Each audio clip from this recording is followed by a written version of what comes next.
আন্তর্জাতিক নিউজ বেলা দুপুর 12টা।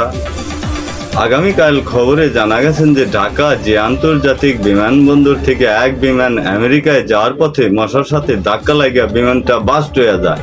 বিমানের মধ্যে যে কজন যাত্রী ছিল, কিছু যাত্রী আহত আর কিছু যাত্রী নিহত।